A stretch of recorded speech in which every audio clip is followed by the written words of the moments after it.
डाल के देखो तो पता पड़ेगा कि हमारा हिंदुस्तान खतरे में है। जय हिंद, जय भारत। मैं विधायक जी से आग्रह करूंगा कि विधायक जी अपने मुखारबिंद से यहाँ इस प्रांगण में बैठे हुए हमारे छात्र छात्रा, अभिभावकगण, बाहर से आए हुए अतिथि, वो अपने मुखारबिंद से पूछने के लिए बताएं।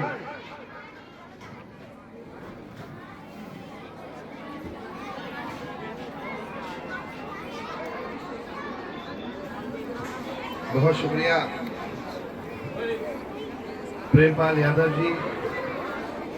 मंच पर तशरीफ फरमा हमारे अंकल जो एसओसी अधिकारी स्वतंत्र वीर सिंह अंकल जी, चकबंदी अधिकारी जो रिटायर हो चुके हैं, चिराग साहब, हमारे चचा भगत जी, सामने बैठे नौजवान साथी, भाइयों, दोस्तों, बुजुर्गों, माताओं, बहनों, स्टूडेंट्स और इस स्कूल से जुड़े हुए सभी टीचर्स, आपको मैं देश में, क्योंकि आज के दिन सन 1950 में संविधान लागू हुआ था। जब देश आजाद हुआ था उसके बाद देश को संविधान से चलना था, और जब संविधान से चलना था तो संविधान लागू करना भी जरूरी था। तो कई साल की मेहनत मशक्कत करने के बाद आज ही के दिन 26 जनवरी के दिन सन 1950 में हम लोगों को संविधान मिला, और संविधान के रूप में इस दिन को हम 26 जनवरी एक ऐतिहासिक पर्व के रूप में मनाते हैं। और अपने देश के हुए शहीद, जिन लोगों ने हमारे देश को आजाद कराने के लिए अपनी जान की परवाह नहीं की, हमारे देश को आजाद कराया, उनको हम याद करते हैं। तो मैं आज इस मंच के माध्यम से खास तौर पर धर्मपुर रत्ता और यहाँ पर करीब के जो गांव के लोग यहाँ बैठे हैं, मैं आप सब लोगों से बस यही कहना चाहता हूं कि बिलखुसूस जो ये बच्चियां और बच्चे बैठे हैं, जो 26 जनवरी के बाद एक ऐसा मकाम आता है हमारी जिंदगी में, जो भी मेहनत हम पूरे साल करते हैं, जो भी कोशिशें हम पूरे साल करते हैं, उन कोशिशों का रिजल्ट हम अपने एग्जाम के रूप में, अपने परीक्षा के रूप में देखते हैं। तो बच्चे और बच्चियां आज से समझ लेते हैं कि आज 26 जनवरी हो गई, अब हम लोगों को एग्जाम में जाना है और अपने परीक्षा को उत्तीर्ण करना है। और खास तौर पर मैं बच्चियों, आपसे और बच्चों कहना चाहता हूं कि इस बार अगर आपका रिजल्ट आए तो प्रदेश के अंदर अगर सबसे ज्यादा नंबर किसी के आए तो आपके स्कूल के बच्चे और बच्चियों के आए।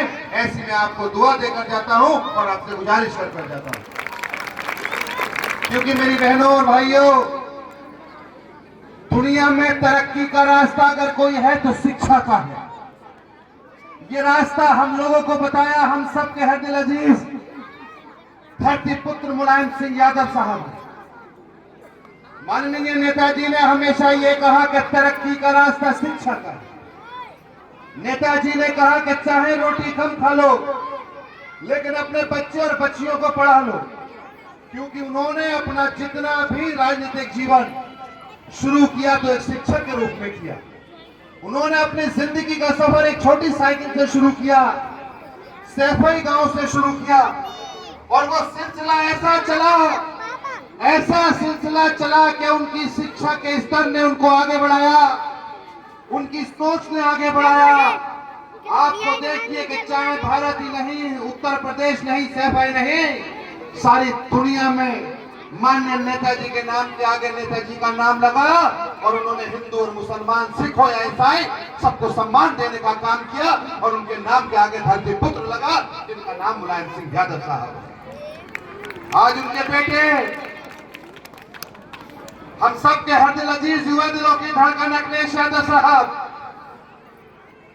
जो आज मजलूमों की लड़ाई लड़ रहे हैं, पिछड़ों की लड़ाई लड़ रहे हैं, जो पीडीए की लड़ाई लड़ रहे हैं, उन्होंने भी हमेशा ये कहा कि जिसने शिक्षा के स्तर को मजबूत कर लिया, जिसने शिक्षा के क्षेत्र में अपने आप को आगे कर लिया, तो यकीन करिए वो दिन दूर नहीं जब हमारी सरकार बनेगी और सबसे ज्यादा नौकरियां जब लगेंगी तो आपके शिक्षा के स्तर की वजह से आपके गांव की लगेंगी, आपके स्कूल के बच्चों की लगेंगी। ऐसी में दुआएं देकर आपको जा रहा हूं। भाई ये दोस्तों और बुजुर्गों, नौजवान साथियों, ये बड़ी लड़ाई हम लोग लड़ रहे हैं। उस लड़ाई में आप लोगों ने देखा होगा तमाम तरीके की दिक्कतें जिल्लतें हम लोग झेलते हैं। इससे पहले कभी राजनीति का स्तर इस तरीके से नहीं गिरा था। इस तरीके से पहले राजनीति के अंदर बदले की भावनाओं से काम नहीं किए जाते थे। लेकिन हालात है, वक्त है, बदलता रहता है। जब आपने देखा होगा आपकी मोहब्बतें, आपकी दुआएं, आपका प्यार, आपका आशीर्वाद मिला, तो देखिए 2024 में जब कहा था तो जो संवैधानिक पद होता है मेंबर ऑफ पार्लियामेंट, जो आप देखिए संविधान का पद होता है सांसद, जब लोग कहा करते थे कि इनका कुछ नहीं होने वाला, तब नेताजी का आशीर्वाद और आपकी दुआएं, बुजुर्गों का हौसला, मां बहनों का प्यार, मां बहनों का आशीर्वाद मिला तो हमारे देश की तीसरे नंबर की सबसे बड़ी पार्टी हुई और हम लोगों ने धूल चटाने का काम किया और पीडीए का परचम लहराया और यही सिलसिला कायम रहेगा। तो इंशाअल्लाह 2027 में अखिलेश यादव साहब उत्तर प्रदेश के मुख्यमंत्री बने। तो मैं आज के इस 26 जनवरी के मौके पर बस आखिर में ये कहकर अपनी बात को मुकम्मल करूंगा। अभी अंकल हमारे बैठे हैं, इन्होंने जिक्र किया जौनपुर का।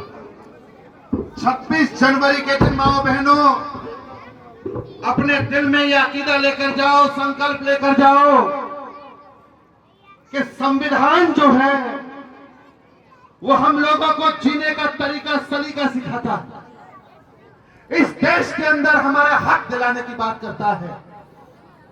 संविधान को पढ़ना भी चाहिए, समझना भी चाहिए, महसूस भी करना चाहिए। संवैधानिक तौर पर मजबूत होने के लिए बच्चियों पूरी ताकत से अपने कलम को मजबूती से थाम लो। आप ये सोच लो जिस भी क्लास में आप लोग हैं, आज से संकल्प लेकर जाएं, नेताजी के नाम को याद कर, अखिलेश भाई के नाम को याद कर और हमारे वालिद साहब हाजी मोहम्मद इरफान साहब ने भी यही कहा कि पढ़ने वालों को कोई नहीं हरा सकता, इल्म कोई छीन नहीं सकता, आपको डॉक्टर, कलेक्टर, इंजीनियर बनने से कोई रोक नहीं सकता। बस आपका शिक्षा का स्तर मजबूत होना चाहिए, तभी आप संवैधानिक पदों पर पहुंचोगे। यही मैसेज मैं आपको देना चाहता हूं और यही आपसे गुजारिश करना चाहता हूं। आखिर में अभी कहा था डॉक्टर मास्टर साहब ने, प्रेमपाल भाई ने, कि हमने जिम दिया है, आप कोई जगह हमें यहाँ दे देना, यही चाहें, हम चाहेंगे कि बच्चों के लिए जिम यहाँ पर दे दें। ऐसा भी हम आप लोगों से गुजारिश करते हैं। आखिर में आप सब खुश रहें। 26 जनवरी के दिन मजबूती के साथ बस ये समझ लें कि सारे जहां से अच्छा हिंदुस्तान हमारा, हम बुलबुले हैं इसकी, ये गुलसिता हमारा। और हमारे राष्ट्रीय अध्यक्ष जी हमेशा गुनगुनाते हैं कि मजहब नहीं सिखाता आपस में बैर रखना, हिंदी है हम वतन है, हिंदुस्तान हमारा, सारे जहां से अच्छा हिंदुस्तान हमारा।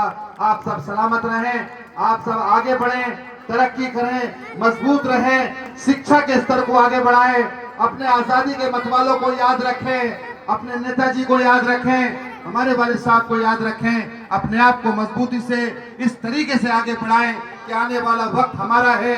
जब आप 12th को मजबूती से पास कर लेंगे तो कल को आपका स्तर बढ़ेगा, आप आगे बढ़ेंगे, गांव का नाम रोशन करेंगे, विधानसभा का नाम रोशन करेंगे, फिर देश का नाम रोशन करेंगे, देश का नाम रोशन करेंगे। लड़ाई झगड़ों से दूर रहिए, आलोचनाओं से दूर रहिए। कौन क्या कहता है इस पर मत जाइए, कौन क्या आलोचना करता है मत जाइए, अपना काम करते रहिए, नेताजी की तरह आगे बढ़िए, हौसला रखिए। दुनिया में कोई आदमी आपका कुछ नहीं बिगाड़ सकता, बस भगवान अल्लाह की जात आपके साथ हो और आपकी मजबूती आपके साथ हो। ना बच्चियां कम हैं, ना बच्चे कम हैं, बस जज्बात मजबूत होने चाहिए, कामयाबी हमेशा आपके कदम चूमेगी। बहुत बहुत शुक्रिया। आप सब जिंदाबाद, पूरा गांव जिंदाबाद, हमारा देश जिंदाबाद, हमारी पार्टी जिंदाबाद। बहुत बहुत शुक्रिया। सारे जहां से अच्छा हिंदुस्तान हमारा। बहुत बहुत शुक्रिया।